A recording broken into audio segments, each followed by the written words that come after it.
Bienvenido al canal oficial de Rema Comunidad Cristiana. Esperamos que puedas disfrutar del siguiente mensaje. No olvides tomar nota y compartirlo en tus redes sociales.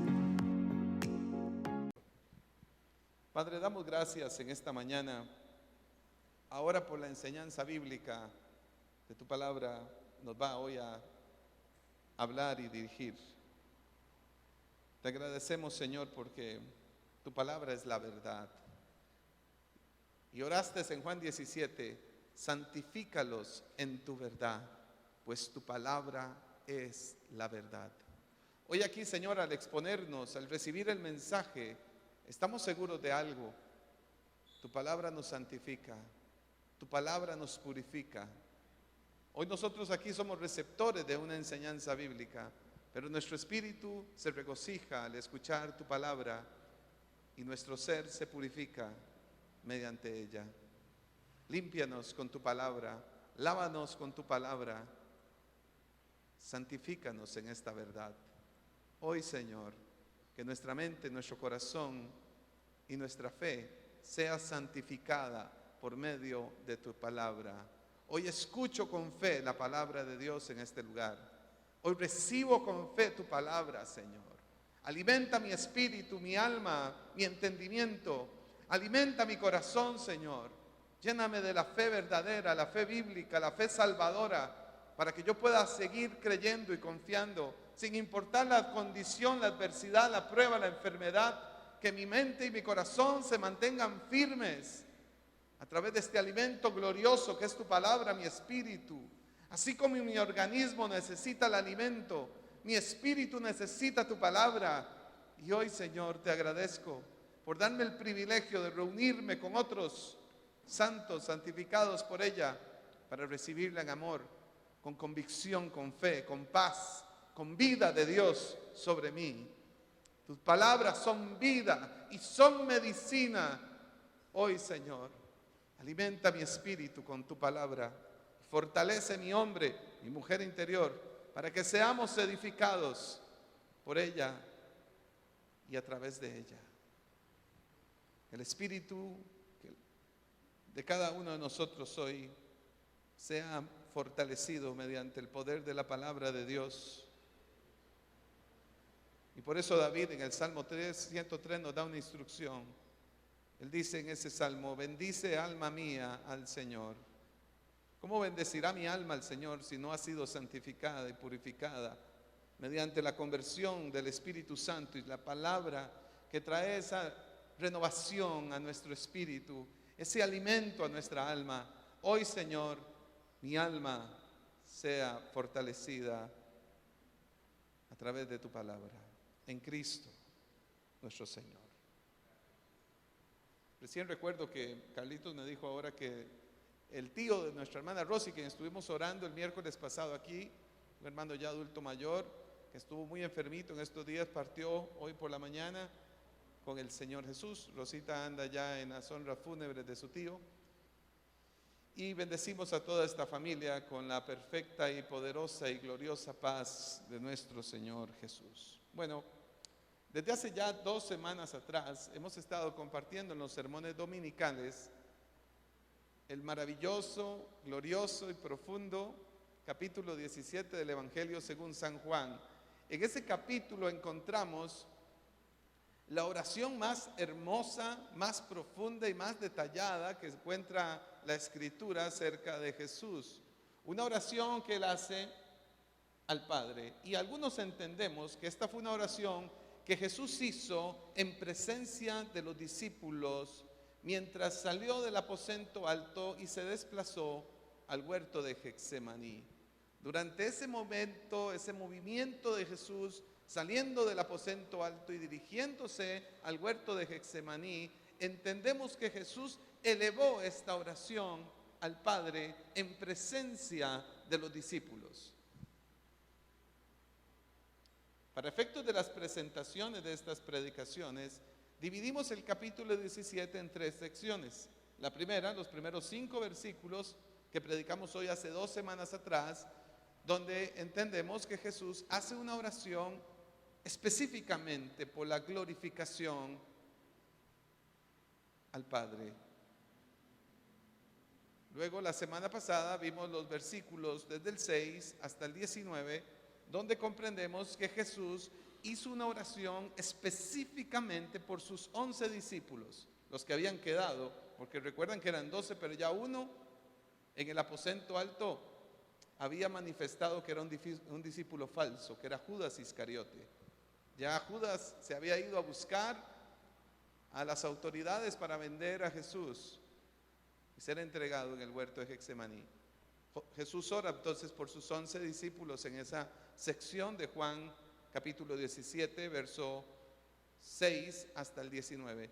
Y la tercera sección es la que hoy vamos a ver, la que abarca los versículos desde el 20 hasta el 26, en una sección donde vemos a Jesús orando por todos los discípulos más allá del tiempo. Jesús ora desde el primer siglo. En ese momento, en esa oración, hace una oración muy consciente e intencional por todos los discípulos de todos los tiempos. Quiero invitarlo a ir conmigo a esa sección de Juan 17, versículo 20, por favor. Busque su Biblia en esta mañana. Dijimos algo que es absolutamente espiritual. La palabra de Dios purifica, limpia. Al leerla, al estudiarla, al conocerla, al escucharla, nuestra mente, nuestro corazón son bendecidos. Somos beneficiados por el efecto de la Escritura. Por eso es que los cristianos nos reunimos, nos congregamos para leer la Escritura, para escucharla, para estudiarla, para exponerla. ¡Qué maravilloso! Antes de la creación del mundo, Padre justo, aunque el mundo no te conoce, yo sí te conozco, y estos reconocen que tú me enviaste. Yo les he dado a conocer tu nombre y seguiré haciéndolo para que el amor con que me has amado esté en ellos y yo mismo esté en ellos. Qué oración tan impresionante es esta. Jesús le dice en la introducción de esta sección, de esta tercera sección de Juan capítulo 17, Jesús le dice al Padre: no solamente estoy orando por estos 11 discípulos que están aquí, no solo oro por ellos, también ruego por los que han de creer en mí, por el mensaje que ellos van a llevar, por el mensaje que ellos van a transmitir en el mundo, por el mensaje que ellos van a compartir en este mundo. ¿Quiénes creen que están ahí en el pensamiento de Cristo? ¿Quiénes están en el pensamiento de Jesús en esta oración? ¿En quién estaba pensando Cristo en este momento de esta oración antes de ser crucificado? Él está orando por todos los discípulos de todos los tiempos. Él está orando por ti y por mí allí. Piense por un momento. Jesús, antes de su crucifixión, lo vemos en una oración absolutamente íntima y preciosa con el Padre, donde Él está afirmando su voluntad, su ministerio, su corazón y su anhelo de la glorificación del Padre a través de su testimonio. Ora profundamente por la santificación, envía a sus discípulos y le pide al Padre que los guarde del mal. Y ahora está orando por todos nosotros.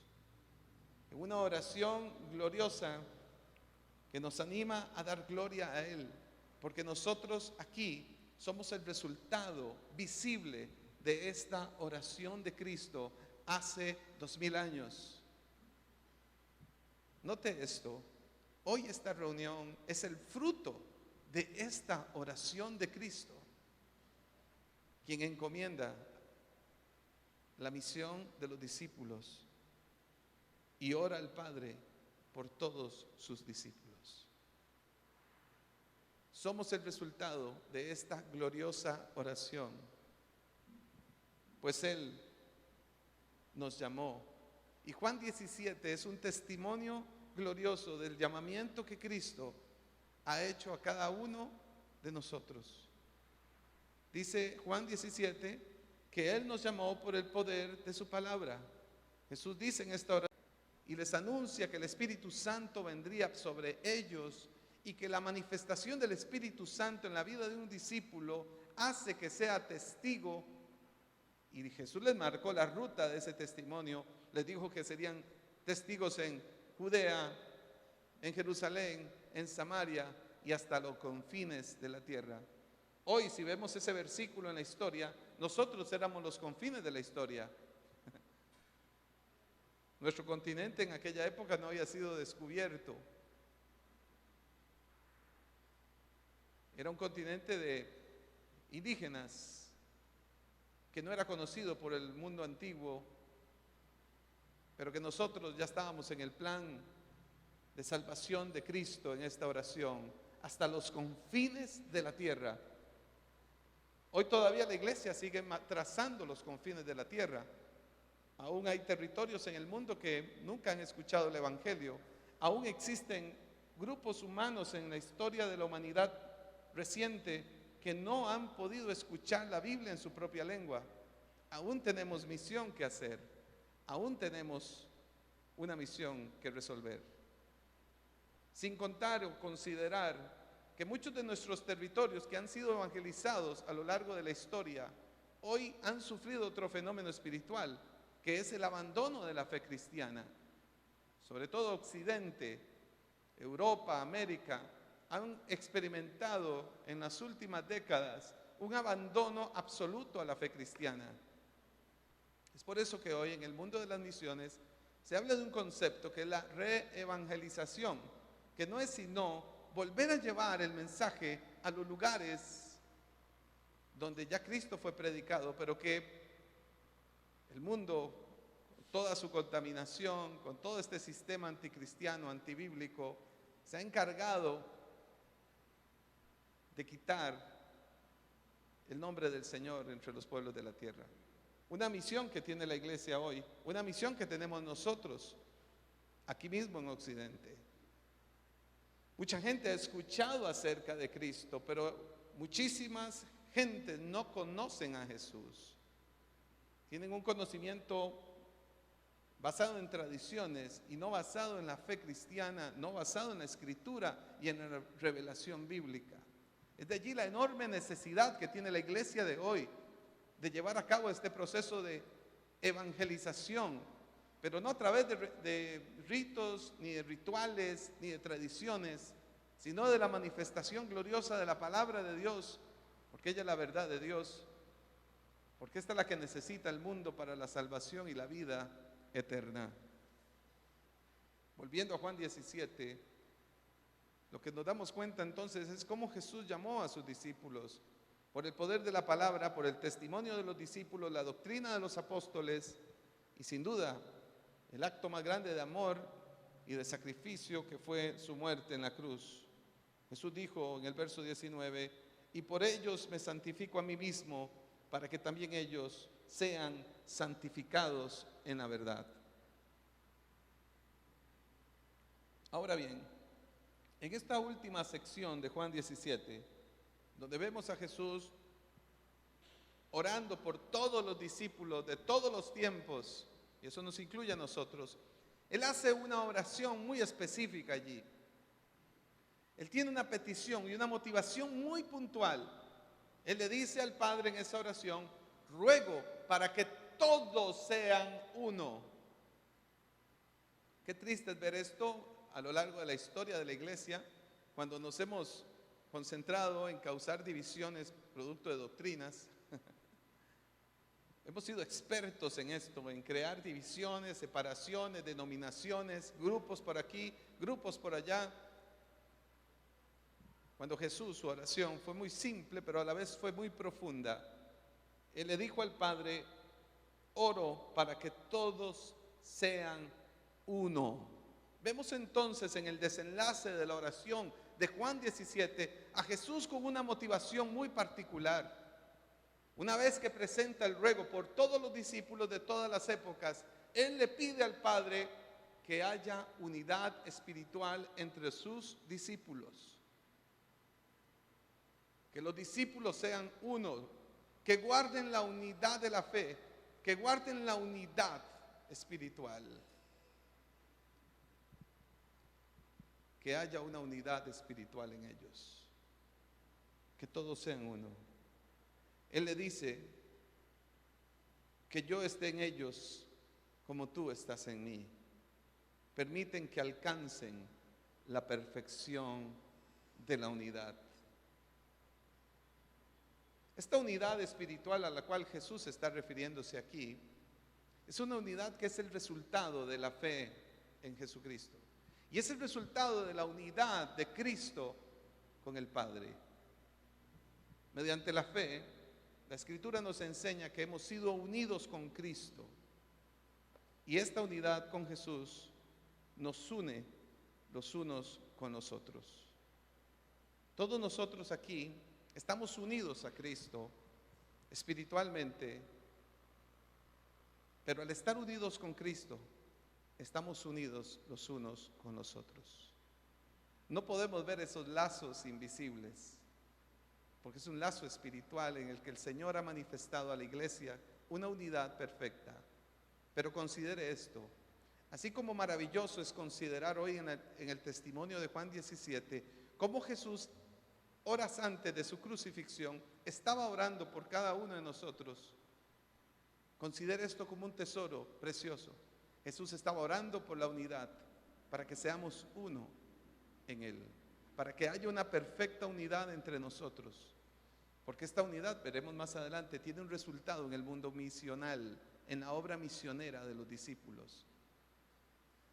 Jesús está diciéndole al Padre que sean uno, que se manifieste esta unidad, que sean uno contigo, conmigo, así como tú y yo somos uno, le dice Jesús. Anhelo, deseo que ellos sean uno conmigo, que ellos sean uno, que se manifieste esa unidad entre ellos. Un paréntesis pastoral. Molesto con Abigail, que el otro día estábamos conversando y me decía de sus paréntesis. ¿Se estará manifestando esta unidad espiritual en nuestros hogares?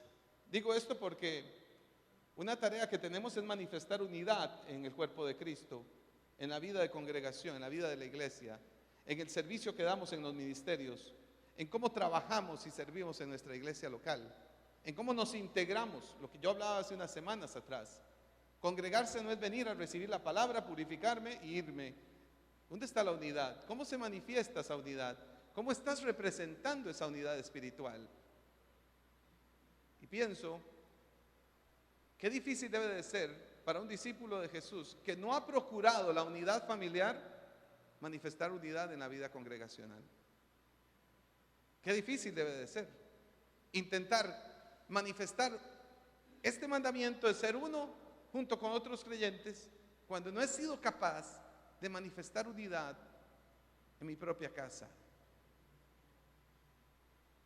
Algunos me dirán: Daniel, eso es muy difícil porque yo vivo con gente que no es creyente, que no son discípulos de Jesús. Muy bien, quizás allí hay una gran dificultad. Pero ¿y qué pasa cuando sí lo son? ¿Qué pasa con aquellos que sí tienen una familia de creyentes pero que no manifiestan una unidad espiritual? Que lo que hay es pleitos, divisiones, contiendas, chismes, y no procuramos esa unidad espiritual. Uno de los trabajos que tenemos los pastores dentro de la administración de la iglesia es justamente supervisar que esas obras de la carne no tomen control de la vida congregacional, porque es imposible que no se manifiesten, es imposible. Todavía tenemos carne, lo hemos explicado aquí, todavía se manifiesta sus frutos de la carne. Por eso es que a veces los pastores tenemos que hacer actividades que a veces son un poco complicadas, ¿verdad? Que el hermano se enojó con el otro hermano porque este no le saludó, porque se sentó en la silla que siempre se sienta, porque me quitó el campo, porque no me saludó, porque me hizo una mala cara, porque me dijo algo que no me gustó, me lo dijo en un tono muy grotesco. ¿Y por qué no volviste a la iglesia? Porque ese señor que usted tiene ahí en la puerta le hace mala cara a uno. Dios mío.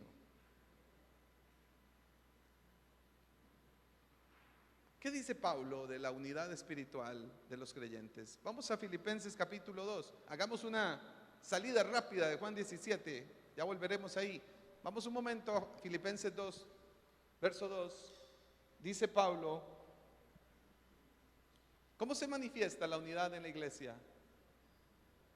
Oigan esto. Llénense de alegría, teniendo un mismo parecer, un mismo amor, unidos en alma y pensamiento.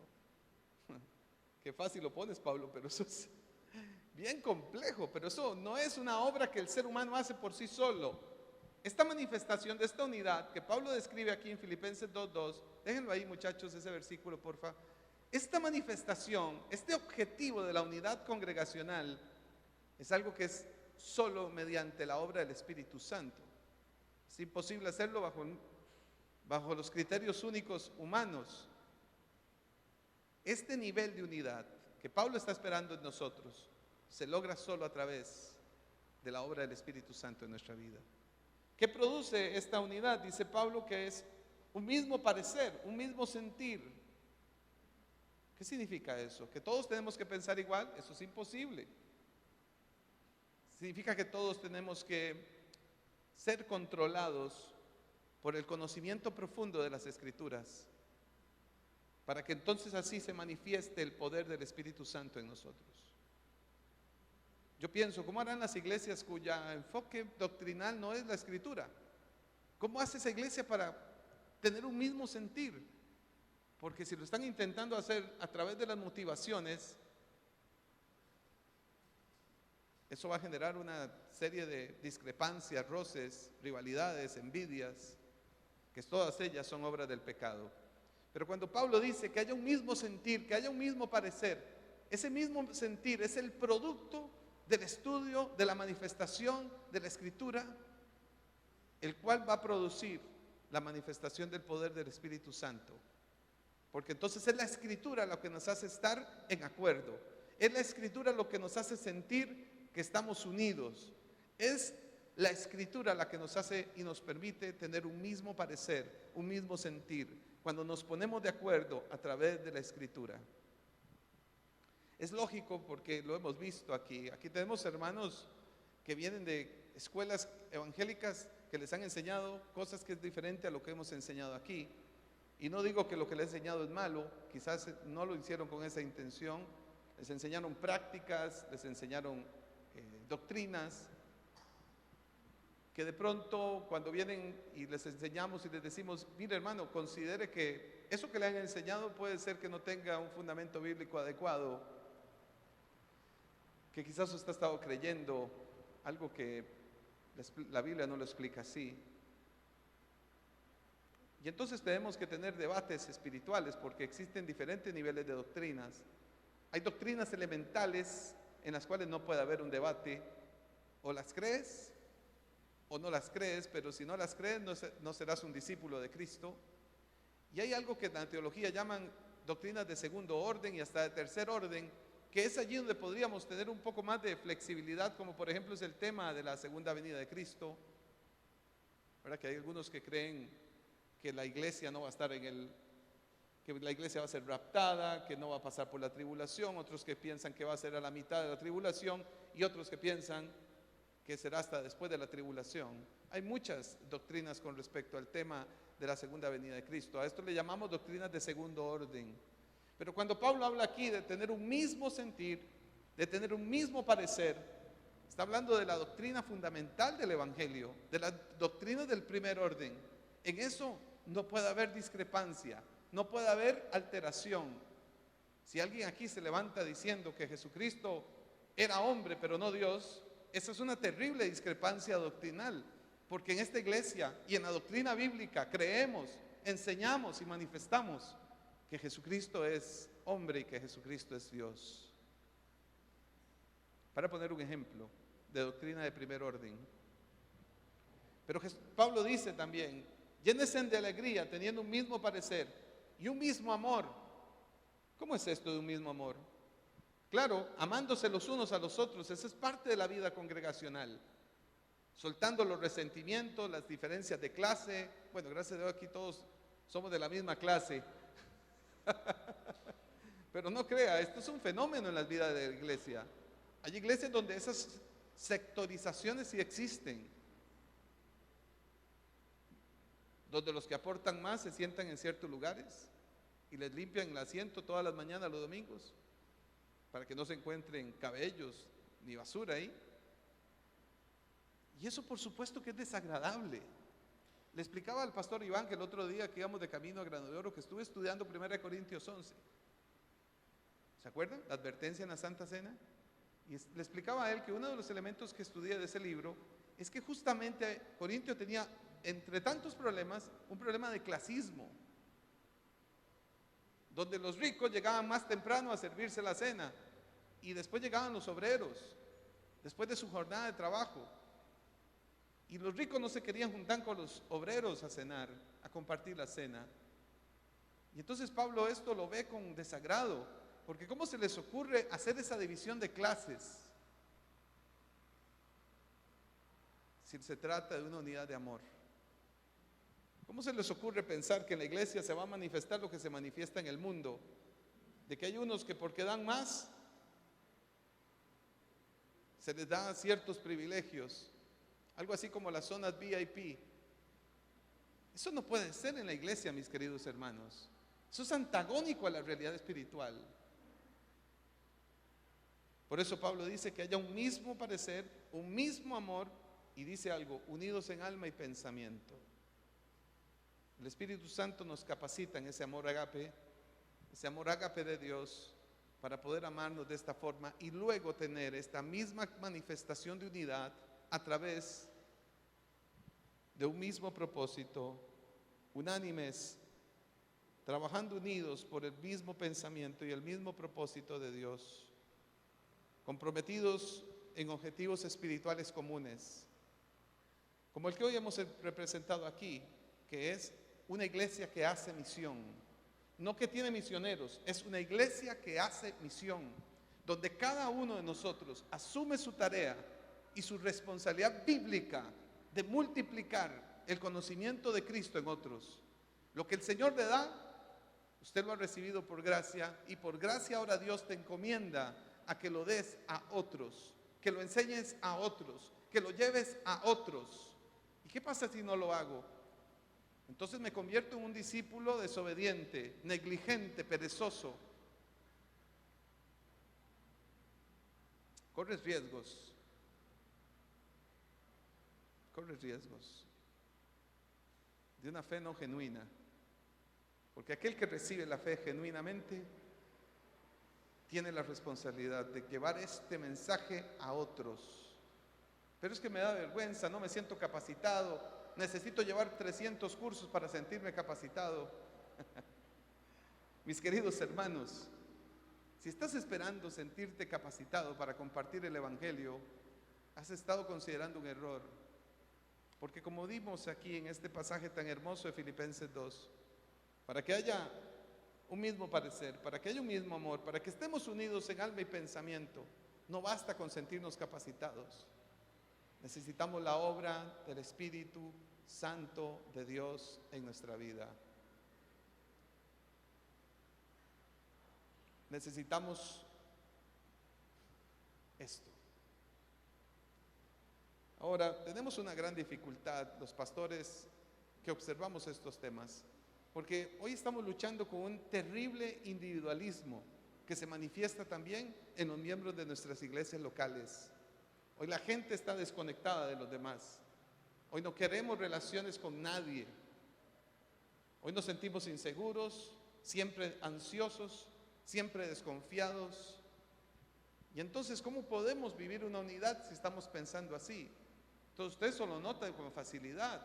Es el famoso caso de los miembros de la iglesia que aparecen un domingo, después de que ya entraron todos, y se desaparecen después, y no sabemos quién es, cómo se llama, dónde vive, qué hace, porque no hay ninguna motivación de ser unidad. Tenga cuidado con esto. Escuche bien esto. Tenga cuidado con eso. Es necesario las relaciones dentro de la comunidad. Es necesario caminar juntos en esto. Es necesario que tengamos el testimonio de ser iglesia y mantener la unidad de la fe.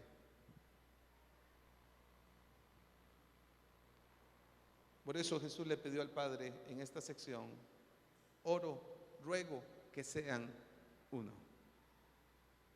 El sacrificio de Cristo, su obra salvadora, la autoridad de su palabra nos une.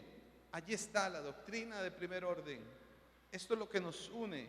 Hemos sido unidos mediante la salvación por gracia. Por eso la salvación ha sido por fe y solamente por la fe en Jesucristo. No merecíamos, no teníamos mérito alguno. Todo el mérito es de Cristo. Fuimos salvos por gracia. Y esto es mediante la fe.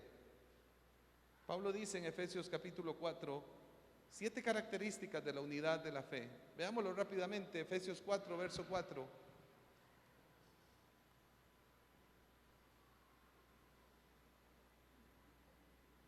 ¿Cómo se manifiesta esta unidad de fe? ¿Cómo tenemos que vivirlo en nuestra iglesia local? Efesios capítulo 4, verso 4. El apóstol Pablo dice: hay un solo cuerpo y un solo espíritu, así como también fueron llamados a una sola esperanza, un solo Señor, una sola fe, un solo bautismo, un solo Dios y Padre de todos, que está sobre todos y por medio de todos y en todos. 7 características de la unidad espiritual. Un cuerpo. ¿Cuál cuerpo? La iglesia de Jesucristo. Esto de denominaciones, grupos, todo esto es una invención humana. Jesús inventó un cuerpo, diseñó un cuerpo, fundó un cuerpo, y es la iglesia de Jesucristo, lavada por el precio de su sangre, que nos limpió de todo pecado. Un espíritu. ¿Cuál espíritu? El Espíritu Santo. Es solo uno, pero que tiene la potestad de habitar en cada renacido. Qué hermoso. Una esperanza. ¿Cuál esperanza? La esperanza de Cristo, de la vida eterna, de un Cristo que vendrá por segunda vez a traer libertad a la iglesia de este mundo caído. Un Señor, Jesús, único Redentor, una fe, un bautismo, el bautismo en aguas, donde representamos públicamente nuestra regeneración espiritual, la nueva vida en Cristo. Eso es lo que hacemos cuando nos bautizamos. Manifestamos públicamente que hemos nacido de nuevo y un Dios y Padre de todos. Según la oración de Jesús en Juan 17, esta unidad tiene un objetivo superior, tiene un objetivo visible en el mundo. ¿Cuál es? Jesús dice en esa oración que así como el Padre y el Hijo son uno, el Hijo y sus discípulos también son uno. ¿Y para qué esta unidad? ¿Por qué se tiene que manifestar? Jesús dice en Juan 17, en esa misma oración, para que el mundo crea que tú me has enviado, para que el mundo reconozca que tú me enviaste y que los he amado a ellos tal como tú me has amado a mí. ¿Se dan cuenta? En esta oración que Jesús hace, Él está orando por la unidad de los discípulos con Él, pero Él le da un objetivo a esa unidad. Es para que el mundo crea, es para que el mundo reconozca. La unidad de la iglesia es una manifestación al mundo de la gloria de Cristo. A través de la unidad de la iglesia, a través de la misión de la iglesia, a través del compromiso de la iglesia, es que le testificamos al mundo la unidad que tenemos con Cristo. Manifestamos la gloria de Cristo y Cristo es glorificado. Lo decíamos el viernes aquí. Cristo es glorificado. Cada vez que un ser humano que no conoce a Cristo recibe la predicación de un discípulo y esa persona recibe a Cristo, Jesús es glorificado en el mundo. Cada vez que usted y yo le testificamos a alguien más de Cristo, Jesús es glorificado. Explicábamos el viernes aquí que una de las grandes misiones de nuestra vida, o si no la más grande de todas, por las cuales estamos en este mundo, es glorificar a Cristo. ¿Cómo glorificamos a Cristo? Hoy lo hemos hecho muy lindo aquí, cantando alabanzas, saludándonos unos a los otros. Pero hoy quiero incorporar una actividad nueva, fundamental en la iglesia, en el marco de Juan 17 y de esta conferencia misionera. Testificamos y glorificamos a Cristo cuando le compartimos a alguien más lo que Él hizo por nosotros, lo que su palabra dice de Él, lo que Él manifiesta en su palabra. El gran objetivo de la unidad espiritual es la misión discipular, que el mundo crea, que el mundo reconozca. Esta unidad es tan impresionante que la promesa de Jesús, según la oración de Juan 17, no es solamente una unidad que se acaba en nuestra vida aquí. Esta unidad es un propósito eterno que Jesús estableció. Esta unidad garantiza nuestra unión con Cristo hasta la eternidad. Esta perfecta unidad con Cristo abarca la vida eterna porque es para siempre. Nuestra tarea, glorificar a Jesús a través del cumplimiento de la gran comisión, a través de llevar el mensaje de Jesús a otros, manifiesta una gratitud maravillosa en nuestros corazones al reconocer y saber bíblicamente que la unión que tenemos con Cristo no se acabará con nuestra muerte. Todo lo contrario, esta es una unión eterna que trasciende los tiempos, que alcanza la eternidad. Volvamos a Juan 17 y veámoslo de nuevo. Verso 24. Jesús le dice en esta oración al Padre: Padre, quiero que los que me has dado estén conmigo donde yo estoy, que vean mi gloria, la gloria que me has dado porque me amaste desde antes de la creación del mundo. Jesús ora al Padre, pues su anhelo es que sus discípulos estén un día donde Él esté, que vean su gloria. Jesús es la gloria de Dios, es la imagen visible del Dios invisible. Y ahora vemos en esta oración a Jesús decirle al Padre: te ruego que mis discípulos estén donde yo estoy. ¿Lo ven? ¿Dónde está Cristo hoy? ¿Dónde se encuentra Jesús en este momento?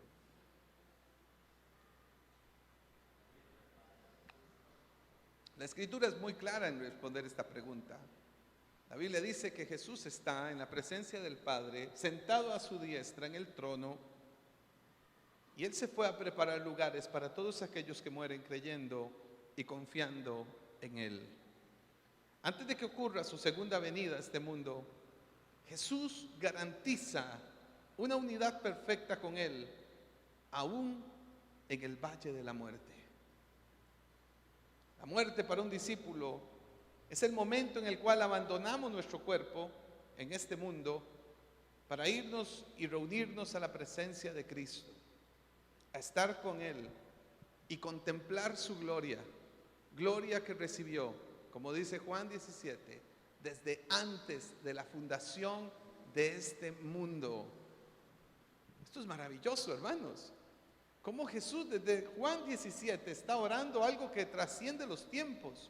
Ora por usted y por mí. Ora para que seamos uno. Ora para que podamos testificar de esta unidad en el mundo. Y ora por esa eternidad, por esa unión hasta la eternidad con Él. Una unidad que considera que cuando dejemos este mundo, iremos a su presencia y podremos ver su gloria, su perfecta gloria. Aquella gloria que Él mismo dice en Juan 17, yo recibí del Padre desde antes de la creación, de la fundación de este mundo. Un día éramos enemigos de Dios, muertos en nuestros delitos y pecados, destituidos de su gloria, sin esperanza y sin Dios en el mundo. Pero ¿qué sucedió? Vino Jesús e hizo la obra de redención. ¿Y qué pasó? Dice Efesios capítulo 2, busque ese versículo por favor. ¿Qué pasó? Muertos en nuestros delitos, perdidos sin esperanza. Pero el Padre nos dio al Hijo. Y dice Efesios 2, versículo 4, pero Dios, que que es rico en misericordia, por su gran amor por nosotros, nos dio vida con Cristo. Aun cuando estábamos muertos en pecados, por gracia ustedes han sido salvados. Y en unión con Cristo Jesús, Dios nos resucitó y nos hizo sentar con Él en las regiones celestiales para mostrar en los tiempos venideros, insisto, para mostrar en los tiempos venideros, estos son los tiempos, la incomparable riqueza de su gracia, que por su bondad derramó sobre nosotros en Cristo Jesús. Ahora, solo por el mérito de la cruz y por el mérito de la resurrección de Cristo, nosotros mediante la fe podemos tener certeza que un día partiremos de este mundo para ir hasta su presencia y disfrutar de esta unidad espiritual, de esta comunión perfecta, santa, con Cristo y con todos los santos que esperan allí el día de su segunda venida. El cierre de esta preciosa oración de Jesús en Juan 17. Jesús le dice al Padre, para que el amor con que me has amado esté en ellos y yo mismo esté en ellos. La misión de Jesús fue enseñar a los pecadores perdidos una revelación personal y profunda con Dios, el Padre, la cual, dice Juan 17, es posible y solo posible cuando el Padre nos da la posibilidad de conocerlo. Y conocerlo a Él es justamente la gran misión que hoy tenemos en nuestra vida. Esta revelación incluye conocer el amor con que el Padre amó a Jesús y que ahora podemos experimentar cuando somos adoptados como hijos suyos. Un amor glorioso que ha sido derramado sobre nosotros mediante la salvación, nuestra unidad inquebrantable con Cristo y la cual espera un cumplimiento perfecto cuando lleguemos al cielo, a su presencia o cuando Cristo venga por segunda vez. Así lo creemos y así lo confiamos. Hoy a través de esta predicación he querido dejar claro al menos 3 ideas. 1, Jesús en su preeminencia oró por nosotros antes de ir a la cruz. El motivo de su oración es que seamos uno con Él, que manifestemos esa unidad espiritual en el mundo, que esta unidad espiritual es fuente de testimonio para el mundo que no cree y que el mundo puede creer en Él a través de esta unidad perfecta. Que todos nosotros somos llamados a manifestar esta unidad al mundo para que el mundo crea en Jesucristo. Y termino diciendo, ahora podemos comprender mejor la oración de Juan 17. ¿Por qué Jesús le dijo al Padre, no te pido que los quites del mundo, sino que los guardes del mal?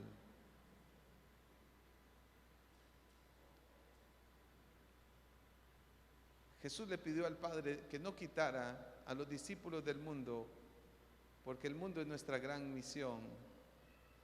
El mundo es el territorio donde cumplimos nuestra misión de poder testificarle a todas las personas que podamos que Jesucristo es el único camino a la salvación y a la vida eterna, que Jesús garantiza una unidad indivisible para siempre, una unidad que abarca incluso a la eternidad, que llega hasta la eternidad, que en Él seremos salvos para siempre.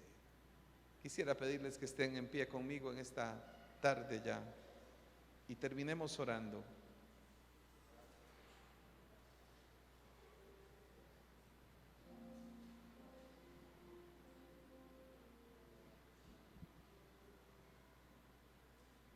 El Dios Todopoderoso muestra su amor al mundo a través de la unidad de Cristo con sus discípulos, para que el mundo crea en la obra redentora y salvadora por Jesús.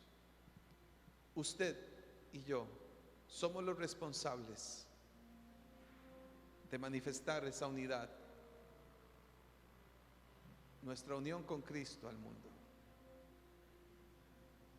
Usted y yo somos responsables de manifestarle a otros esta unidad de Cristo con cada uno de nosotros. Y el fruto de esa unidad será el evangelismo, la misión, el alcance de los pueblos y de las naciones de la tierra. Utilicemos nuestra unión con Cristo, nuestro testimonio de amor, para rescatar y salvar al mundo y hacer la misión que Cristo nos encomendó, que es ser testigos de su gracia y de su poder. Esta es la razón principal para que los discípulos y discípulas de Jesús permanezcamos en este mundo. Eso es lo que nos da identidad y propósito, ser testigos y alcanzar a otros por medio de la verdad del Evangelio. Iglesia, ha sido enviado por Dios, por Jesucristo, a cumplir esta misión al mundo. Mostremos la unidad que tenemos con Cristo y manifestemos en este mundo el gran amor redentor de nuestro Señor y Salvador Jesucristo. Termino con Romanos capítulo 10. En el marco de lo que el mundo hoy vive y sufre por causa de las guerras, Pablo dice: no hay diferencia entre judíos y los que no son judíos, pues el mismo Señor es Señor de todos y bendice abundantemente a cuanto lo invocan. Porque todo el que invoque el nombre del Señor será salvo. Ahora bien, ¿cómo invocarán a aquel en quien no han creído? ¿Y cómo creerán en aquel de quien no han oído? ¿Y cómo oirán si no hay quien predique? ¿Y cómo predicarán sin ser enviados? Así está escrito: qué hermosos son los pies de los que anuncian las buenas noticias. Espíritu Santo, hoy afirma en el corazón de todos los que estamos hoy aquí y los que van a escuchar esta predicación, afirma en mi corazón, Señor, que he sido un enviado tuyo para anunciar las buenas noticias, que esto no se trata de unos pocos o de otros que se llaman misioneros. Eso se trata de cualquiera que es llamado discípulo de Cristo. He sido enviado a enseñarle al mundo tu unidad, la unidad que tienes con el Padre y la unidad que tienes con tus discípulos. Qué hermoso privilegio a este llamado de llevar al mundo tu palabra, compartirla con otros y que tu espíritu atraiga a aquellos que no conocen, a aquellos que se han revelado, que el espíritu, que el Padre los atraiga a ti, Señor. Úsame. Vamos, ¿cuántos valientes hoy asumen la tarea? ¿Cuántos dicen: esta es mi tarea, esta es mi misión, de eso se trata mi vida, a eso la voy a dedicar, en esto quiero invertir mis fuerzas, en esto quiero invertir mi vida, en ser testigo y dar testimonio de la unidad perfecta de Cristo en el mundo? Sí, Señor, úsame a mí, envíame a mí. Dispuesto estoy de llevar tu gloria siempre, a todo lugar y a toda persona. Gracias, Señor, porque tú le encargaste a la iglesia la palabra de reconciliación, por la cual hoy somos embajadores de Cristo. Hoy, Señor, asumimos la tarea de comunicarle al mundo el cumplimiento de la historia de la redención. El Evangelio ha triunfado. Jesús ha traído salvación al mundo y nosotros somos los responsables de compartir esta verdad en todo tiempo. Usa tu iglesia, usa a esta iglesia usa cada uno de los que estamos aquí, Espíritu Santo. Y danos el privilegio de ser enviados en tu nombre. Gracias, Señor. Gracias por esta maravillosa oración de Juan 17. Gracias porque Juan la conservó en este evangelio. Y gracias porque hoy sigue edificando vidas, como lo ha hecho conmigo, por todo el mundo. Gracias, Señor. Te bendecimos.